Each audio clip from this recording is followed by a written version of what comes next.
Hello and welcome to Week 5 of NFL Gamepicks. I'm your host, Austin Ramos. We got Joey Gross here.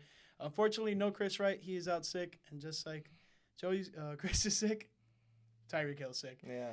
Unfortunately. So are the Dolphins fans. Yeah, probably a lot of Dolphin fans.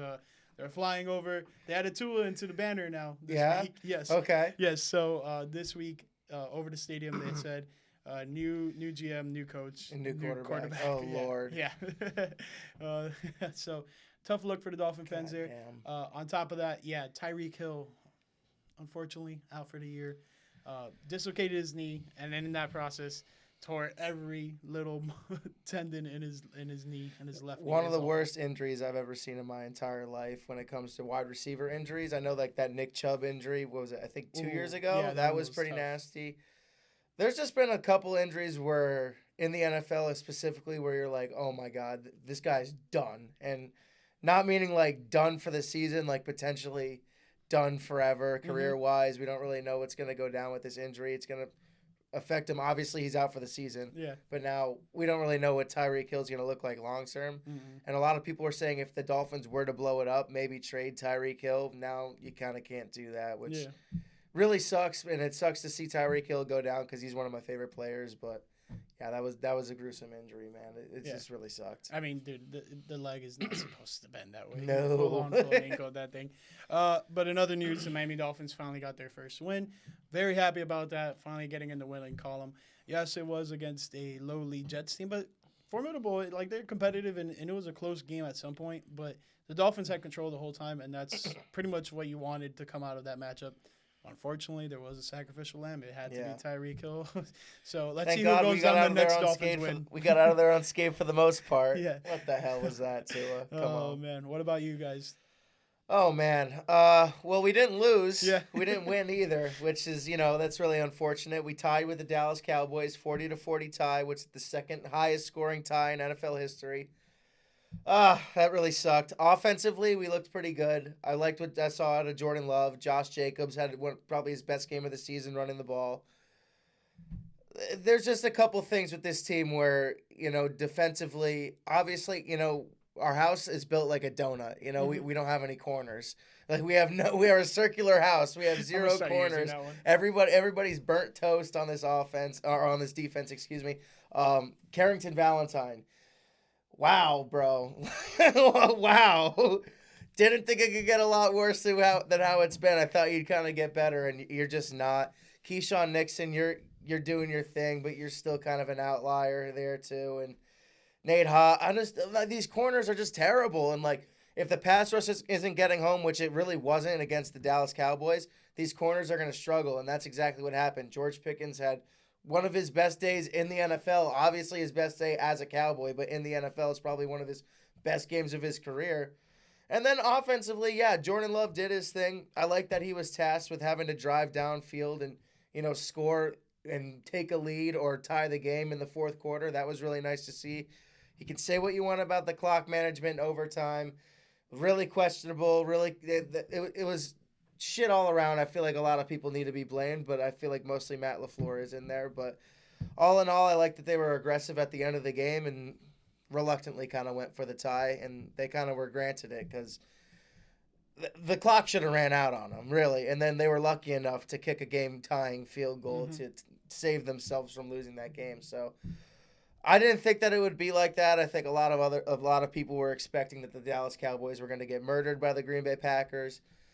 I feel like whenever you start to put those storylines out, they kind of start to not become true. And then especially in primetime games, the Cowboys kind of always, they never really get shit on that on Sunday Night Football. Yeah, so it was a fun competitive matchup between you guys. It was a great game. And, like, dude, honestly, outside, like, for me being an outside fan, like, that's all I could ask for. Like, I'm spending my time on Sunday night to watch this. Like, I want to see an interesting matchup, and it was. So George Pickens almost came back and won me a fantasy game single-handedly. Scored like 30-something, almost 40 points in fantasy. Needed 6 more out of him. Damn. It's a lot to ask for. He already did a lot, So, like, beggars can't be choosers. I just needed one more touchdown. If Dak didn't get sacked by Micah Parsons there in overtime, I would have probably won. And that saved the game. Yeah, you know what 100%. I mean? Like, a lot of people are saying that, it was a BS sack, but it wasn't a BS sack. It saved the game. I mean, we can call it a sack or, just as pure tackle, whatever you want to call it or classify it. If that's your argument, great. But if you're saying that, the sack didn't really matter, I think it was one of the biggest plays of the game. Oh, 100%. You know what I mean? Game saving. Yeah, it completely saved the game. Maybe not. I mean, who knows? I mean, who knows how Green Bay would have game planned if they had to score a touchdown as opposed to 3 points? I don't know, but it was abysmal. A lot of people are saying NFL should get rid of the ties. I just think that a tie is a tie. Yeah. It's always been a thing. And we just got to live with it. It sucks that this game ended the way it did. Mostly ties kind of don't end in this way, or the game doesn't kind of flow in that way. There's usually a winner or a loser, but it's a tie's a tie, man. I remember we tied with the Vikings like 10 years ago one time. That sucked. Yeah. So this sucks too. I will say, like, the one thing that makes it interesting is now with the new rules for overtime, you don't have everyone gets a possession, regardless of regular season, postseason. Yeah. Now, people are opting to Defer. kick the ball and defend, start off defending, so you know what you have to do once you get your possession. Mm-hmm. So it's a different mentality because in years past, in the regular season, I want the football. If I score a touchdown, it's game over. Yep. And that's what a lot of teams had the mentality. I don't know. Offensively. Maybe it's like I always kind of wanted everybody to get the ball, but maybe they should. I don't want to say change it or whatnot, but it's just shitty that the way that this game went down. I think the overtime rules are kind of good that the way that they are. Yeah. But if both teams go down and score a field goal, I say we just do sudden death, man. Yeah. It's great that we get rid of the tie, and I know that I said that we've always had it, but moving forward, they're probably gonna go in and try to change this rule to some sort of shootout or something. I do think if there's a lot of ties in 1 year, then yes, that's where it becomes an issue. Yeah. But one tie. There's one tie a season at max. This is. I don't think there's gonna be. I always feel like one overtime game that was very much viewed always kind of changes it, because when Josh Allen lost in overtime, didn't get the ball, they're like, oh shit, we gotta change the fucking rule. Yeah. You know what I mean? So I don't know. We'll see what happens, but all in all, really fun game to watch. Yeah, but sucks we didn't come out with the W, but we didn't take an L. No L's. Didn't take an L. All right, we're gonna get moving to the standings. We have Racy still on top after going 50-14. He went 12-4 last week. Then Hecty's right behind him with another 12-4 week, 49-15. And then we got Steve-O coming back up in third place with a 13-3 week, and he's now 47-17. That's our top three, but we got number 4 here at the desk. What do you got, Joey? Come on now. What did I go for the week? I'm trying to pull up the leaderboard. 11-5. Okay. Well, you can't pick a tie. I actually asked that last press conference. Shout out to Justy Goldberg, the HQ Nightmare, for bringing up ties and what we would do with that. So maybe just don't pick if you think there's a tie. Who knows? I don't know. Oh man. And then your overall is 46-18 on the year. I'm doing good. Yeah. Joey's doing the best out of all of us. I went 10-6 last week. That's a good week. And let me see, 40-24. And then we got Chris, went better than me with 11-5 last week, but he's below me. I think we're tied. Yeah, we're tied at 40-24. So not so bad for our boy Chrissy. Hopefully he gets well soon. Yep. He'll be watching this one from home, but his picks will be included here. Bears down a little too hard, I guess. I don't know. Bears, well, speak for him in that one. Bears won a interesting one in Las Vegas. I have some Roku remote problems going on. Oh, no. And my dad connected my Roku remote that I use where I watch football into the other TV, and it prioritizes that TV, and I can't remove it off of that TV. So I don't know what the hell happens, but the Bears were going down the field. I didn't get to see the game-winning score, so I don't know exactly what happened. But they won, and I'm pretty sure Chris is pretty ecstatic about that. They won off a blocked field goal for the Raiders, which is kind of insane. We will get into that a little bit. Well, I saw the blocked field goal. I didn't see the go-ahead score. Right. By Chicago. I didn't see it either. I was at Buffalo Chips. Shout out to Buffalo Chips. Dollar wings on Mondays. You should go Sunday night. That's a big time. Oh, we'll talk about good call. Good call. Okay. All right. Let's get into Thursday night football. We have the first matchup of Week 5, and that is the San Francisco 49ers at the Los Angeles Rams. Chris is going with the Los Angeles Rams here. The better of two evils here. Both teams are pretty good. The fact of the matter is 49ers are banged up. No Purdy, no Pearsall, no Jennings. I mean, who the hell is Christian McCaffrey going to look around and be like, I don't know any of you dudes? One-man band. Yeah, for real. Mac Jones is going to go back into the starting position, so that's going to be at least some familiarity. I think he should have played last week. I think the fact that they pushed Purdy out there and he did not look healthy against the Jaguars. Got him re-hurt. Got him re-hurt. He didn't look good. Put bad tape out there. Now teams are going to be targeting certain characteristics of what he did on that game. So not a good look for that 49ers team. They dropped down to 3-1, first loss of the year, tough one. But I'm going to go with the Los Angeles Rams. They've been looking like the better team, especially now with all these health concerns, in my opinion. But who knows with this 49ers team? Right. They may surprise you each and every week. I mean, they haven't looked terrible with Mac Jones. Like, they've been winning games. Like, they won games against the Jags. And who'd they beat before that? Wait, they won the Cardinals. The Jags with Purdy. Yeah, they lost. They beat the Cardinals with Purdy. Oh my God! Yeah, you're right. Okay. All right. Well, either way, I think I'm going with the Rams here. Yeah. The Rams are locked and loaded. I think Matthew Stafford is in contention for MVP right now. He's playing good ball. Puka Nacua is by far the best fantasy wide receiver this season. It's somebody made a point where all of like the top 3 wide receivers are just terrible this season. Like Jamar Chase, not great. CeeDee Lamb hurt, and then I forget who Justin Jefferson doesn't have a great quarterback right now. So it's just like the only person that's staying consistent is Puka Nacua in this offense. I would like to see them get Kyron Williams going a little bit more. I do have him in fantasy. But I'm liking what I'm seeing from the Rams, man. They could freaking mess around and win a Super Bowl this season. Dude, they have the right pieces in place. They do. The offense is humming, and the defense knows how to get after the quarterback, and that is a huge, huge thing. And that's what stifled the Colts last week, who looked like a team that couldn't stop scoring. Exactly. The punter never touched the field. The punter touched the field They couldn't stop scoring so much. When the guy got into the end zone, he said, "I don't want to score this ball anymore," and threw it out of his hands. No, but we're talking all this stuff about the Rams. Oh, my God. Kyron Williams needs to get going a little bit. Okay, defensively, they're amazing. Puka Nacua is awesome. Matthew Stafford. We haven't even mentioned Devontae Adams. Yep. Devontae Adams is still out here playing football, doing his thing. It's awesome to see. I love the connection between him and Stafford. Stafford's running this offense very well. It's a fun team to watch. At the end of the day, I'm very excited for this game. I've Stafford, Williams, and Nacua playing in one league. Oh, jeez. Yeah, you're so triple stacked. I'm rammed up. I'm ready to go. You're horned up. Yeah, I'm all horned up, baby. Go Rams, Cooper Kupp. Oh, wait, where you at? I wish. All right, we're gonna take it to the first London game this year, and we have the Minnesota Vikings staying on the other side of the pond, facing against the Cleveland Browns. I forgot which stadium they're playing in. It could be Tottenham Hotspur or it could be Wembley. I did not do too much research into that, but big news: Dylan Gabriel is getting the start. Joe Flacco is getting benched. That is absolutely like the time was inevitable, but a lot of people thought it was going to be Shedeur rather than Dylan Gabriel. He is below him on the depth chart. He stayed at number 3. A lot of controversy over the way he kind of like did the miming thing. Who cares, dude? Yeah. Like he wasn't saying anything bad. He's a jokester type of guy, and that's his personality. He's not being rude. He's not doing all that stuff. My opinion is that he didn't say anything bad. Yeah. He's definitely slighted. He feels some type of way. You got to feel for the guy. But at the same time, the Browns think Gabriel's a better option.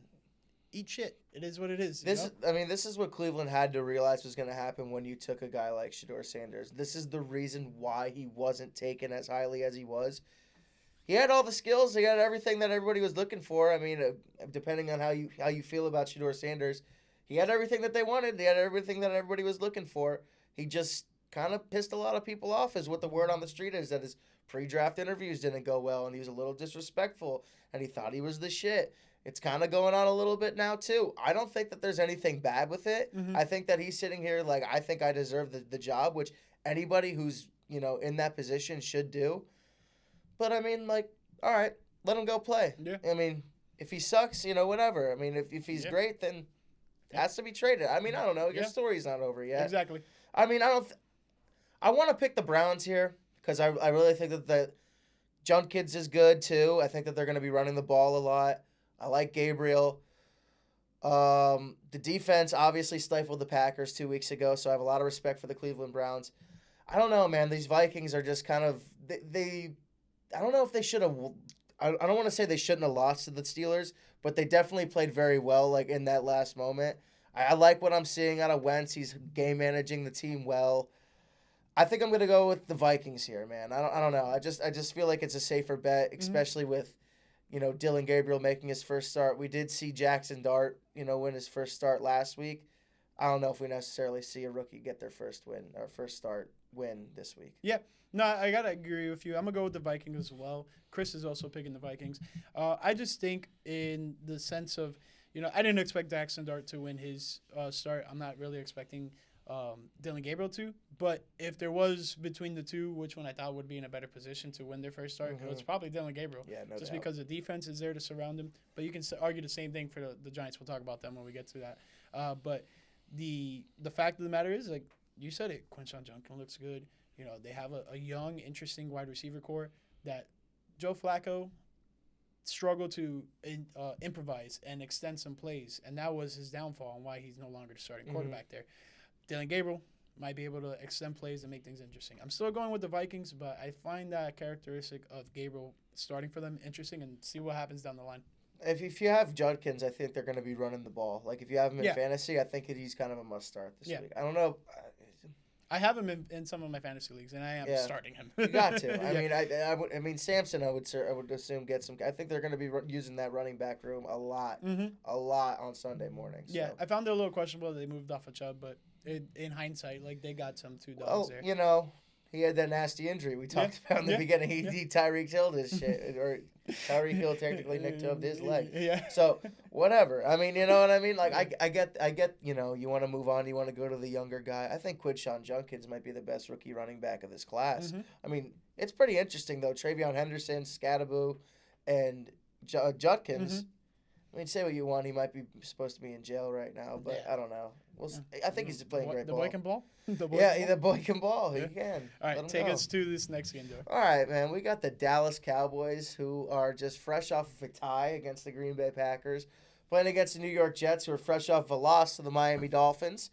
I feel like this game is kind of easy to pick here. I'm going to go with the Dallas Cowboys.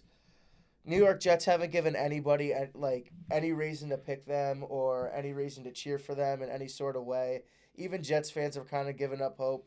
They got a defensive-minded head coach. They have 0 takeaways in the NFL this season. It's not really making a lot of sense with what's going on in New York. The team just seems like it's just, even from the start of the year, they knew that this year was never going to be it. Everybody if I was a Jets fan, I wouldn't want to buy a single player's jersey right now. There's no hope for this team for this year. It's in such a rebuilding, weird, shitty phase that I feel like the Jets fans are back to hoping for that number 1 overall pick again and kind of resetting, which is sad to see because I know a lot of Jets fans and the build up from where they were was kind of good, and then they're just right back to shit again, which that kind of sucks.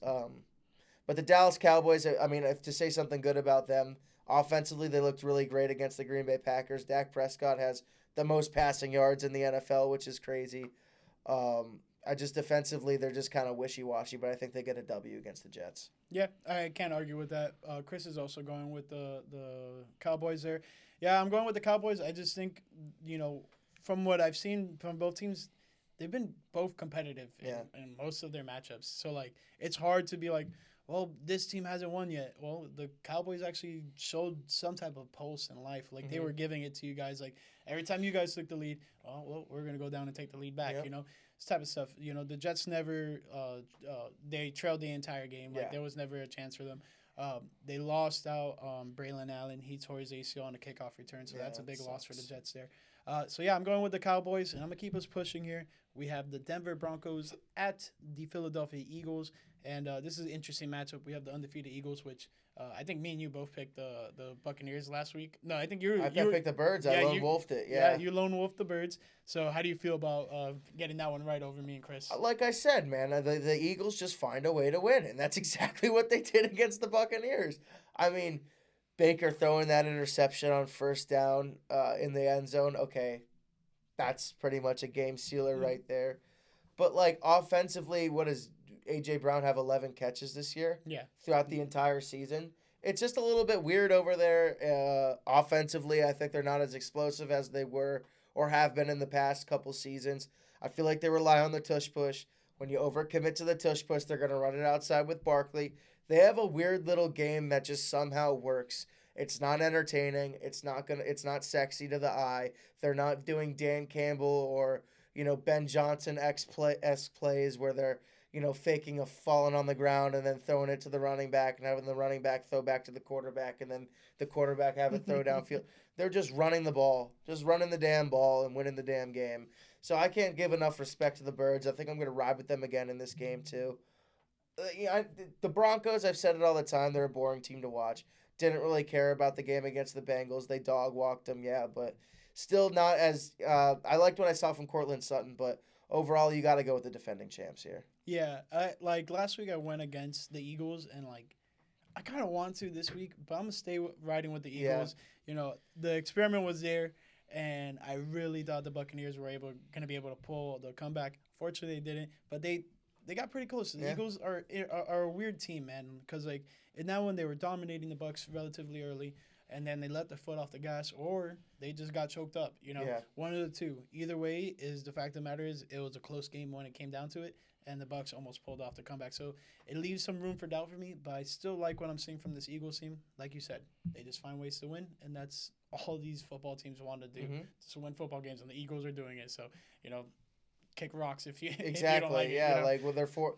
That's what every Birds fan is saying right now. Oh, well, if you have anything to say, well, we're undefeated. Yeah. We're 4-0. Yeah. Whatever. A win's a win is a win. Whatever.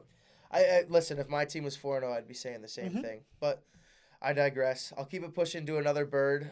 We got the Baltimore Ravens hosting the Houston Texans with no Lamar Jackson. No Lamar Jackson in this game. Really interesting way to look at the Ravens here, especially because how the season's gone down. If you told me that from week one before, the Bills made their massive comeback, of course, the Ravens would only have one win on the entire season to the Browns, I would not believe you. I don't know how they fare in this game against the Texans with no Lamar Jackson. I like what they showed against Cam Ward last week, and I think I'm going to pick the Texans here. Not having an MVP candidate or player really hinders my decision. So I'm going to go with the Texans here. They desperately need a W. No, I definitely got to agree with that because, man, you have this Baltimore Ravens team, title aspirations. You have an aged triple-headed monster, let's be real. DeAndre Hopkins is relatively old. Derrick Henry is relatively old. Lamar, still young in his career, but you can kind of technically, he's one of the more veteran guys now in the quarterback position. Yeah. Aside from that, you have a lot of questions almost everywhere else, right? And even those guys are a little bit questionable too. Yeah. D-Hop is the one that's been the most consistent and the least questionable out of the three, which is crazy to say. On the flip side, you have the Houston Texans, 1-3 as well. Things are not looking good. C.J. Stroud hitting. Hopefully he's trying to get that junior jump in, like Chris said. Yeah. But it's he can't jump. He has no vert right now. No, yeah. Can't jump with that line looking as bad as it is. Yeah. So lots of pressure in his face. The running game is here and there. It's sometimes it looks good, sometimes it looks bad. It's tough to tell, and the lesser of two evils here is going with the Houston Texans. Yeah. No Lamar is a big key factor for why I'm going with the Texans. Chris is still rocking with the Ravens. I don't know if he knows the news about Lamar. Yeah, that came out a little bit later. Probably after he locked in his pick, he might change that. Yeah. So Lamar is out for 2 to 3 weeks, and guess who the first possible opponent they could face? Oh no, the Miami Dolphins on Thursday Night Football in a couple weeks. So I'm hoping that's not the case, but it's probably going to be the case, and Lamar's going to make a nice little homecoming. Oh my God, yeah. Is this BTA? You said it's on Thursday Night Football? Yeah. Oh my God. And they can't flex it out. It's picturesque. Yeah. It's picturesque. No, I can see we're it in now. prime Thursday Night Football contention here. You know with what? That type of Everybody over in Miami Gardens just need to accept the fact that Lamar's coming home. Yeah. And that's just the type of game that's going to be. It'll help you sleep better at night. Oh, shoot. All right, I'll take us. Actually, take us to this next game. Okay, I got you. We got the Vegas Raiders, who are fresh off a loss against the Bears off a blocked field goal, heartbreaker. Going to Indianapolis to face off against Indiana Jones and the Colts, who are fresh off their first loss of the season. I'm going to rock with the Colts here, man. They have not given me a reason to pick against them. I really wanted to pick them last week, too. I'm glad that I did not. But I digress. I think that the Colts are one of the best teams in the AFC as of right now. They look just awesome, man. It's just really fun to see that they're putting it all together with all these players. Kind of gives me a little inspiration for this Packers team. I'm just do that. You know what I mean? Not that I'm not loving what we're doing offensively, but just they're just doing it with the guys like they got like Alec Pierre, just all of these late first round, second round guys are just forming it all together on this team, and it's awesome. Jonathan Taylor's the heartbeat of the team, though, I will say. As good as Daniel Jones is playing, this guy Jonathan Taylor is still a freaking beast. He's still playing awesome. I love to see it, and I'm really pissed I never drafted him in any of my leagues. But, live and learn. I just didn't think it was going to be a Jonathan Taylor year, but whenever you don't think it is, man. And the Colts are a fun team to watch, so yeah, give me the Colts. Yeah, I'm absolutely loving what I'm seeing from the Colts, too. Big letdown against the Rams. You had two crucial moments there. You have the Donnie Mitchell touchdown that was not a touchdown. Lord. It ended up being a touchback. Joey alluded to it earlier. And then you also have the Jonathan Taylor big run touchdown that got called back from some holding call. So you take those two plays, the Colts are walking out of SoFi with a win against the Rams. And then we're talking about a 4-0 Colts team. So I'm really liking what I'm seeing from them. They did buckle down a little bit towards the end there, but that's once already the Rams had the lead, and they were able to apply some real pressure there. So interesting to see that. I liked what I saw all in all. Some critical mistakes down the stretch of the game cost them it. It's one loss. Keep it moving. Yeah. You're playing one of the worst teams in the NFL. It's a non-conference game too. Conference game, non-division. Well, last week is brush off that L. Great game against a great team. Non-conference. Yeah, someone had to lose that one unless it was Sunday night. Yeah, somebody's got to win. Somebody's got to lose, right? Or what if no team loses? Yeah. Well, there we go. There we go. Alrighty, I'm gonna keep us pushing. I'm going with the Indianapolis Colts here. I do like what I'm seeing from them, so. Hopefully they could improve to 4-1, and I think they're going to run away with that division. When's their bye week? I have no idea at this very moment in time. Okay. But the only interesting, they're pretty healthy for the most part. Yeah. Not too many issues, and they're arguably in one of the best spots because you have a solid quarterback in Daniel Jones. Let's say something goes wrong with him, you have Anthony Richardson. You are one of the teams that is lucky enough to have someone that you can at least be he might actually help us get there. But I don't know how lucky they are to have Anthony Richardson if they drafted him at 5 and now they're starting. But you're the Ravens right now. Your Ravens are 1-3 right now, and they're looking at Cooper Rush. They're like, damn, dude, that's gonna what if we had Anthony Richardson right now? So that's the hindsight in that type of sense. I'm gonna keep us pushing to the next game, and we have the Miami Dolphins at the Carolina Panthers. Miami Dolphins finally got their first win against the lowly New York Jets on Monday Night Football. It came at a price. Tyreek Hill is out for the year with a torn ACL, MCL, and I think PCL as well with a dislocated knee. Yeah, so not looking good. I don't typically ever wear stuff like this, backwards and stuff like that, but, I had to do it for the boy. Yeah. I do think that is probably the last time we will see him in the Miami Dolphins uniform. It's hard to say. It's unfortunate, but I think it's true. And, it is what it is. It's just the way the financials and all the stuff, the way organizations are ran, that's probably the last time we see him as a Miami Dolphin. It's unfortunate to say. I do think the Miami Dolphins keep things rolling and get a big-time win up in Carolina against, a Panthers team which it's hard to say what they're going to be like each and every week. But Bryce Young consistently shows us he's going to be the same old Bryce Young, at least in the NFL. He looked really good in college. It's really one of those frustrating things.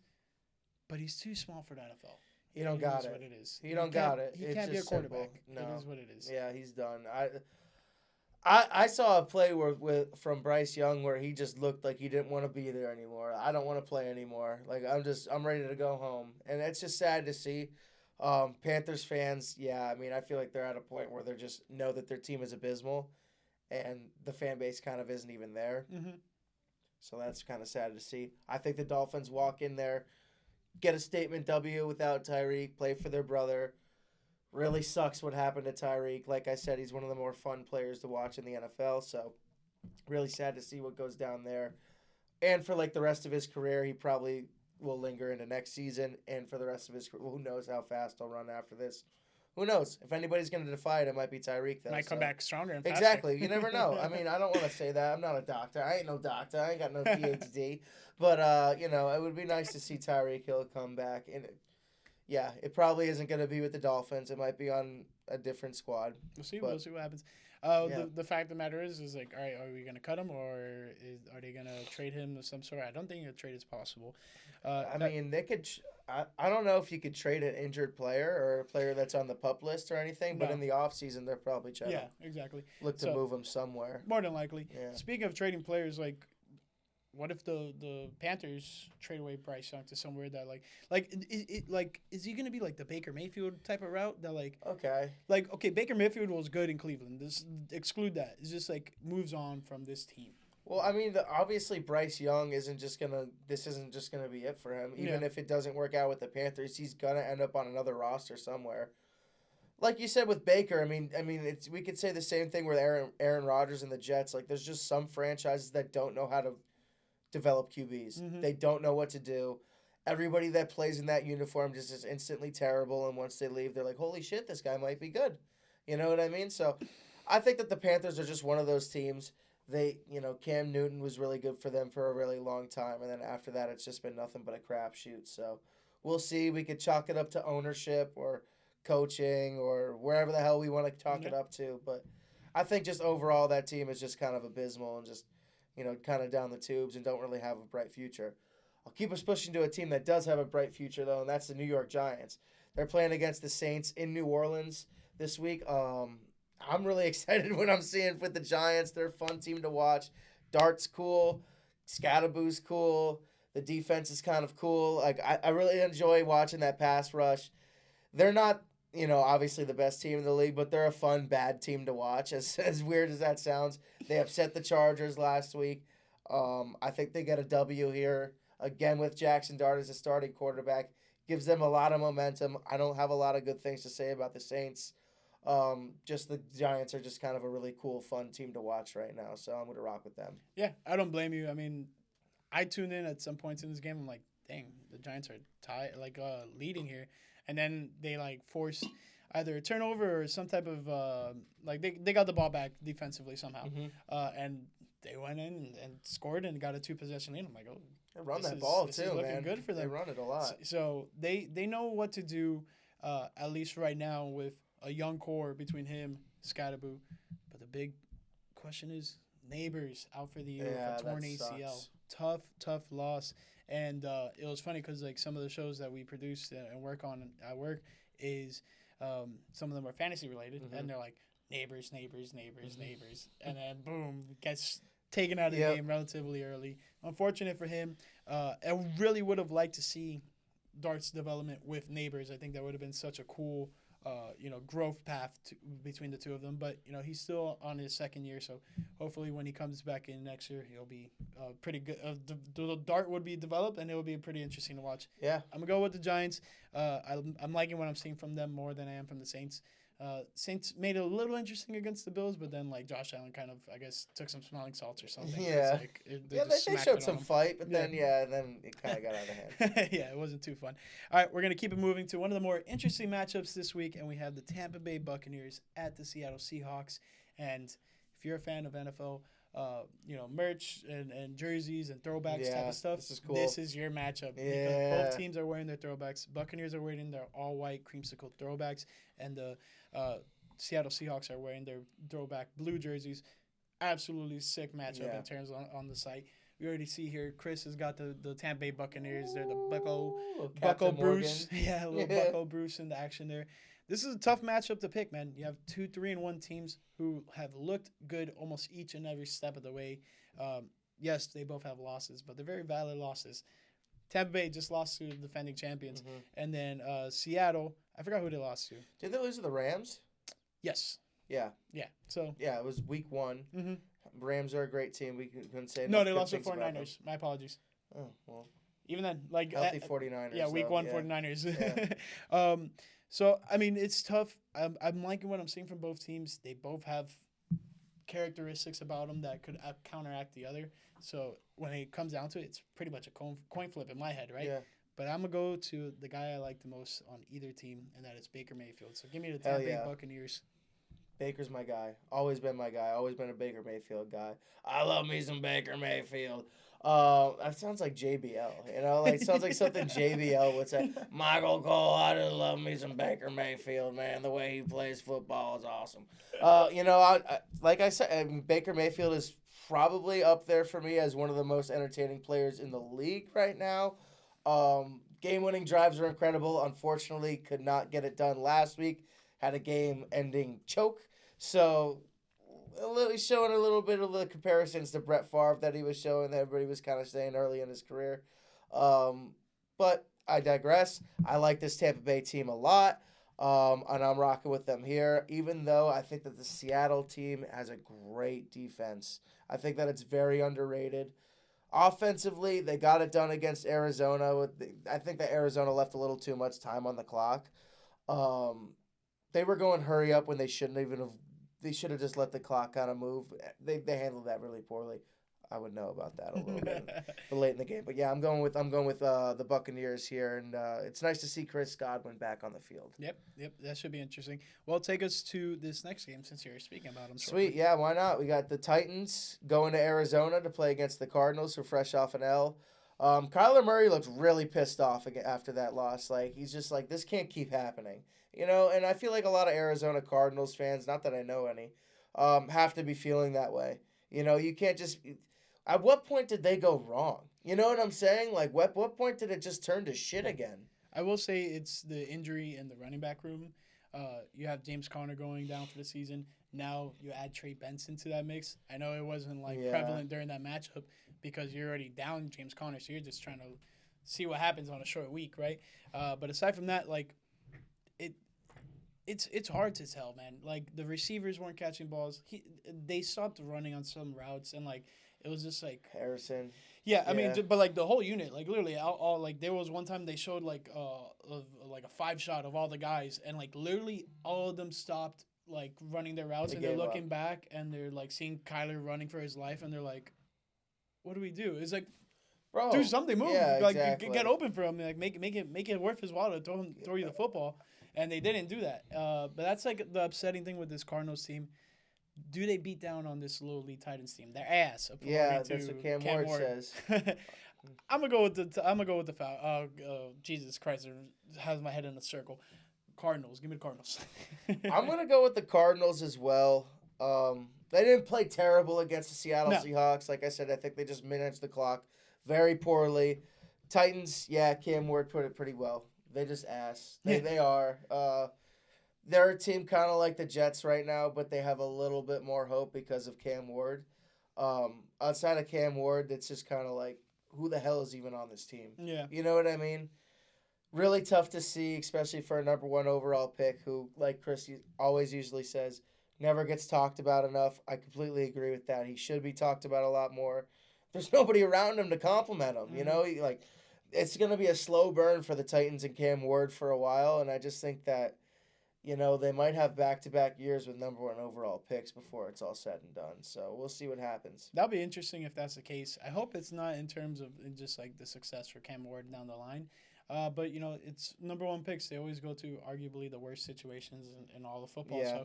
So it's really testing your might. But a lot of times, all those teams half the time are missing is the quarterback. But I think the Titans are missing a lot more. So that's like the big hurdle that they have to get over there. We're going to keep it moving. We're still here in the 4 o'clock window. This time, 4:25. We have the Detroit Lions at the Cincinnati Bengals. This game probably would have been really, really good if Joe Burrow was healthy. That's why they probably have it in this 4 o'clock window. Yeah. Unfortunately, he's out for the year. Not confirmed out for the year. He's probably going to miss the whole year at this point if the Bengals lose, which I do have them losing in this one. I'm going with the Detroit Lions. They're just too good, and this Bengals team is not looking too good. So that's just how I see it. I'm not going to waste anybody's time. Give me Detroit reluctantly. Can't stand the Lions. Cincinnati, not good team. Just really bad. We'll see we play them next week. I don't know if Matt LaFleur might have us in a goddamn dogfight against this team. Who knows? I hope not. I'll be there for it. See you next week, Cincinnati. I'll take us to the next game. We got the Washington Commanders, who have Jaden Daniels back. He's finally back. He said that himself, hey, I feel like I could have played this entire time. You guys were being cautious with me. I like that move by the Commanders. They're going to Los Angeles to face off against the Chargers. great team this year, had a bad loss against the Giants, looking for a bounce-back W. I don't think they get it. I think that the Commanders get a W here. They're also pissed off. They dropped the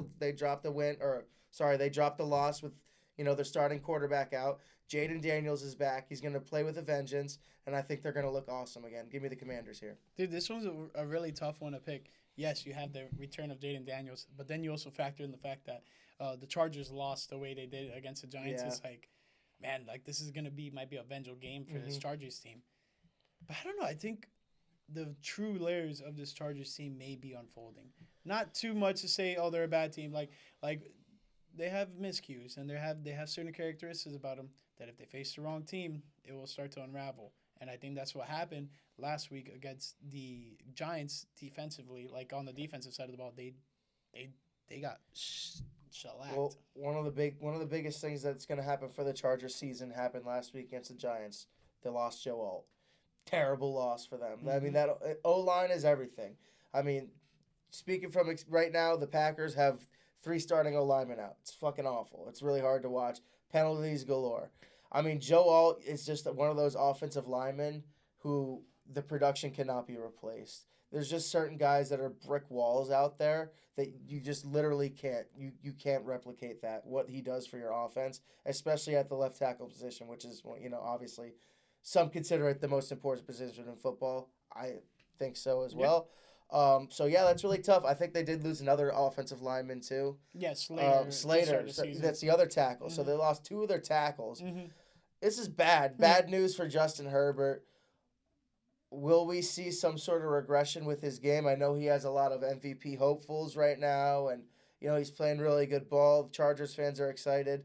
This O-line is going to become a problem for them, and I'm kind of concerned for the production of Justin Herbert because I have him in fantasy. So I have him in some of my leagues as well. It was a little bit of an upset. I'm gonna go with the Washington Commanders.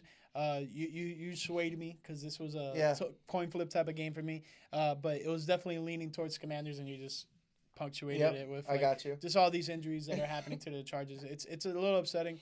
But this is one of those type of welcome to the NFL type of moments. Like, hey, like you just lost to a bad Giants team. Now you're gonna face a tough team in the Commanders with their best player coming back. Best of luck. You know? Now we're going to keep it moving to Sunday Night Football. We have the New England Patriots at the Buffalo Bills, and the Bills are debuting their rivalry uniforms, the all whites.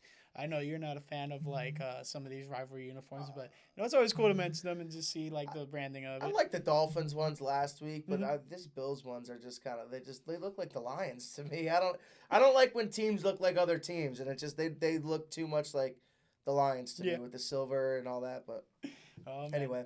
Yeah, we got the 4-0 Buffalo Bills hosting the 2-2 New England Patriots.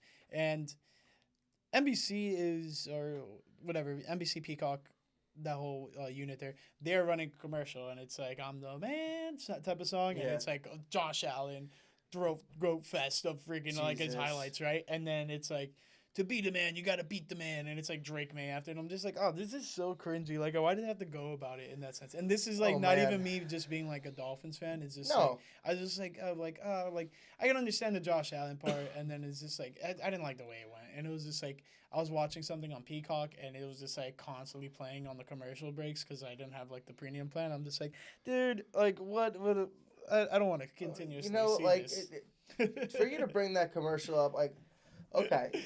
Bills fans don't want to hear it, but Josh Allen hasn't proven a damn thing in this league. I'm telling you right now, he won MVP last year. 3 quarterbacks had better stats than him. Okay. Never clutched up and won a significant playoff game. Never won a playoff game. The Ravens lost that game for them last year. He's never been that guy. He's not on this sort of level of Mahomes, Rodgers, Ben Roethlisberger. He's on nobody's level. Yeah. I mean, he's got a lot of time to frickin' be the man. Yeah. I mean, I think that he is the man in Buffalo right now. There's no question about that. And the AFC East. But if we want to talk about the best frickin' player, the best quarterback, I mean, it's Patrick Mahomes, man. You can't not say that it's not Patrick Mahomes, who we'll talk about next week. I mean, Allen's playing great ball right now, and he is the guy. He's the MVP favorite. He's running away with it. But overall, in terms of success factor in the NFL, that one MVP is sitting on that mantle with a lot of dust bunnies around it. There's a lot to prove there for Josh Allen. Doesn't mean I'm not going to take the Bills in this game. I'm picking the Bills. They're a great team this year. I think they might mess around, and they're probably the best team in the AFC, right? They probably so if they win this whole entire year, if it goes to plan, Josh Allen wins the Super Bowl, the Bills win the Super Bowl, then we can start calling him the man, the freaking best quarterback in the league, because the way he plays, it plays like it. Yeah. But if we're talking about hardware here, and we're talking about accolades and the stacking up how it stacks, I don't think Josh Allen's on a lot of people's level in this league. Yeah, no, it's definitely like. At least like in a lot of these head-to-head matchups, aside from him and Mahomes, like he is the man, right? Yeah. But aside from that, he hasn't done much in the playoffs, and that's like unfortunate for that sense. I think in this matchup, I do have him winning. It's against a divisional foe and a team that they've little broed the hell out of for the longest time. I mean, the Bills are pretty much little bro the entire AFC for the last 3 to 4 years, like consistently. Like they'll have a game or two that they lose to certain teams, but. Man, oh man, like they run this division through and through, and it hasn't been up for debate, honestly. The Dolphins had the best kind of chances of like dethroning them, and it came down to the wire 2 years ago, and the Dolphins couldn't do it in their own town on the final game of the season to win the division. Like it couldn't happen, and I don't think it's gonna happen anytime soon. I think the Buffalo Bills get a win here. Yep. As much as I did not like that commercial, I agree with the sense of he is one of the more prominent quarterbacks in the league right now. He is up there, but yeah, Mahomes is the guy for me. Mm-hmm. Like he is the quarterback. He is the man in terms of that position in the entire NFL right now. And then if we really want to talk about hardware or accolades or whatever, Jalen Hurts has been to 2 Super Bowls and won one. Yeah. So that's some pretty good success there too. Yeah. As much as anybody wants to say about Jalen Hurts, wasn't he in contention for MVP once too? He didn't win the motherfucker, but I mean, nonetheless, I think that Josh Allen is a great player, but. Pump the brakes. You know what I'm saying? Yeah. Like let him win let him win the fucking thing. And then like let's I'm all for the praise. Like I think that he's well deserving of it, but I think that he needs to come through for the fans a little bit more than they freaking love him. I will argue, at least in the Jalen Hurts sense, is that his teams have always been pretty good. Well, hell yeah. Like he's always had some. Like I would say, like maybe the offense was a little bit lackluster in that first Super Bowl in terms of what they had in this winning one with Saquon. Like the Saquon edition is just like miles and miles of difference. But aside from that, like the defense has always been pretty good in Philly. Like the defense in Buffalo has been alright for Josh Allen, but like it hasn't kept them in the games as much. They're not. I don't think the Bills' defense is good enough. No, I think they got to make a couple pieces. You know what I'm saying? Like they got to make a couple moves. If they had like just a premier guy, like a premier pass rusher, lockdown corner, shutdown safety, if they just had one guy on that defense to kind of take the tone, whatever. I think Joey Bosa's trying to do that right now, but it's just kind of going weird. I don't know. I like the Bills what I'm seeing, but defensively, I think if I had to pick a thing for them to be like, hey, maybe step up a little bit more, it's going to be the defense. Yeah, for sure. All right, and now I'm going to take us to this final game, and we have Monday Night Football. We have the Kansas City Chiefs at the Jacksonville Jaguars. Jaguars are wearing their throwback 90s uniform there as well. Just a little uni watch for you guys. I am going to go with the Kansas City Chiefs. They got a big-time win against the Ravens. I think me and you both picked the Ravens last week. They made me eat my crow at least. I thought the Ravens were going to be a lot more interesting in that matchup, and they weren't. Kansas City was just pouring it on them. And I thought, I tuned into that game. I see Lamar is on the sideline, and it's this, like, mid-starter or mid-third quarter, and I'm like, you got a whole game left. Like, what are we doing? And I didn't know if it was, like, a bench thing, but it turns out he was injured. So interesting to see. It sucks that was the case for the Ravens, but for the Chiefs, big win.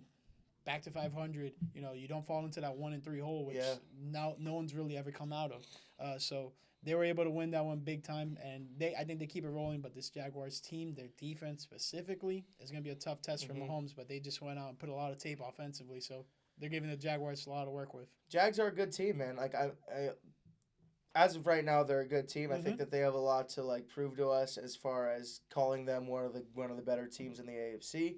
But they're playing good ball right now. It's clicking. You know what I mean? They got to win against the 49ers. They're 3-1. They got this new coach. It was a little chippy with him and Robert Saleh. Yeah, it's kind of cool. Travis Hunter has been a little bit disappointing for Jaguars fans as of right now, I'd assume. I think that they're kind of sitting here like, okay, where's this guy that was supposed to be like the best player I've ever seen? Yeah. You know what I mean? Like, I mean, he's supposed to be like this do-it-all guy, and I just feel like I never see the guy. You know what I mean? So it's a little interesting there. I'm gonna rock with Kansas City though. It's hard to bet against Patrick Mahomes. Like I said, he's probably the most accomplished. He's our standard right now in the league for what a quarterback should be. Yeah. And that's just how it is. I don't think that it's hard. You know, it really is hard to bet against them in any sort of game. Even if the odds are stacked against them and a team is playing so dominant, I always go, Mahomes. You know what I mean? They can always pull it out. Worthy had a really good game last week. Yeah, like he one of his best games. Juju, too. Yeah, Juju, you know, they don't have a lot of names, but they're pulling it out. I'd like to see Travis Kelce and that duo kind of have a game again and get going. I think this is it. Yeah. I think Monday Night Football in front of the two drunks, Joe Buck and Troy Aikman, you know, the Statler and Waldorf, pretty much, the Muppets in the booth, pretty much upstairs. I think that they just do it, man. I think that's going to be their storyline. They're going to give a couple people to talk about, and I think it's going to be a Kelce Mahomes game. If I had to give a specific, very ultra specific, you know, prediction. But overall, I think that the Chiefs are going to find a way to win this game and step one game above 500. I do like what their receiver room is looking like and what it could look like once Rashee Rice comes back. So, I mean, dude, you have Hollywood, you have Xavier, you have Juju, you have Rashee Rice possibly coming back soon off of the suspension. You have Travis Kelce, Noah Gray. Like, they're tight ends. Like, they're all right. They're plug-and-play type of guys. Aside from Kelce, like, they'll come in and they'll make a catch or two, and it's crucial catches sometimes, too. They got to get their run game going a little bit. I think Pacheco showed a little bit of flashes. I think last week, he caught a touchdown. He got in the end zone somehow. Yeah. But, overall, they really need to just get that run game going. If they had, like, a Derrick Henry or, like, even, like, a Josh Jacobs or Kyron Williams or – if they had a really dominant running back, this team would be a lot freaking more dominant on offense than it would be. No, definitely. I got to agree. All right, we got 4 teams on bye this week. One of them is coming back from their international game in Ireland. That is the Pittsburgh Steelers. We also have a Bears team who got a big-time win out in Las Vegas. So they gambled and headed into their bye week necessary with the rookie head coaches. They get week 4 bye weeks. We also have Falcons. Yep. And last but not least, the Packers. The Green Bay Packers in a much-needed bye, actually, right now. Very happy about this Week 5 bye. I was not before the start of the season. We got Jenkins hurt, Banks hurt, who else? Lineman galore out with injuries. Devontae Wyatt hurt. Receivers. Obviously, Jaden Reed, broken collarbone and the fucked up foot. And Christian Watson probably going to come back. They say, hopefully saying next week. I don't know. I think that the Packers are kind of over the Micah madness. The hangover's kind of hung, you know, it's worn off. We are realizing that he's on our team and we're okay. You know, it's happened. You know, it's reality now. Let's go fucking win games. Like, let's play ball. Time to reset in this bye, do some practice, get a game plan going, and come out strong against Cincinnati. And I'll be in their fucking ear for it, 15 rows up on the Packers sideline. I'll be in Lambeau, boots on the ground for that game. So I'm excited. I hope they come out as a good team and really learn from these 2 shitty games. And special teams, Rich Bisaccia, you got to tighten up, brother. Highest paid special teams coordinator, and we keep consistently fucking up on special teams. If we block these fucking extra point and the field goal, we might be 4-0 right now.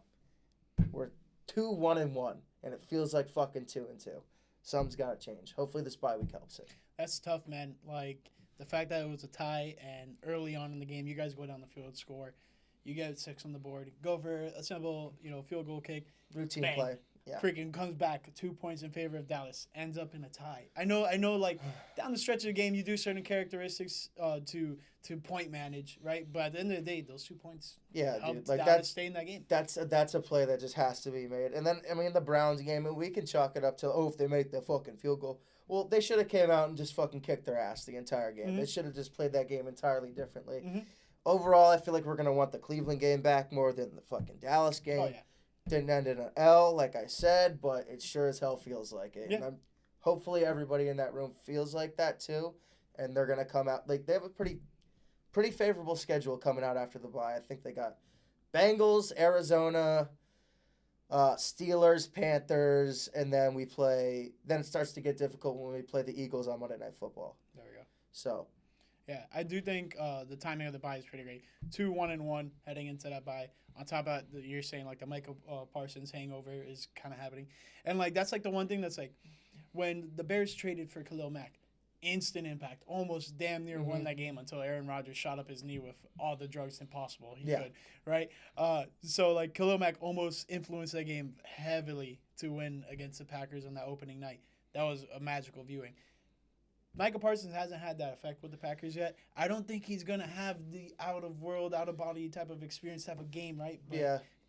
I want to see more from Micah. I think his good. I think his game week 1 against the Lions was really good, and then he hasn't had a game with multiple sacks in a game. You know, it's always I think he has 2.5 sacks this year, so it's just what he does for everyone else around him too, and hopefully it's needs to translate a little more. Yeah, I just want him to kind of be more of a team player. I mean, who knows, bro? Like when he'll turn it on, or if he'll turn it on, or whatever. But either way, he's doing his job for this defense, and I feel like we're better with him than without him. That's definitely I definitely think we got through that hurdle of like, John. He's a Packer now, and he's gonna face his former team. Like it's all over with. You guys are on the bye. Let's go. The tie happened. Like the bye couldn't have happened. Fuck this Cowboys shit. Fuck Jerry Jones. All this drama. Like put it behind you and let's fucking play ball with the cheese on your head, bro. Yeah, like let's go. Come on. Alrighty, I think that wraps up our game picks for Week 5. Thank you guys so much for watching. I'm your host, Oscar Ramos. That's Joey Gross. We'll catch you next week for Week 6. Hopefully, we have Chrissy right back. Peace out.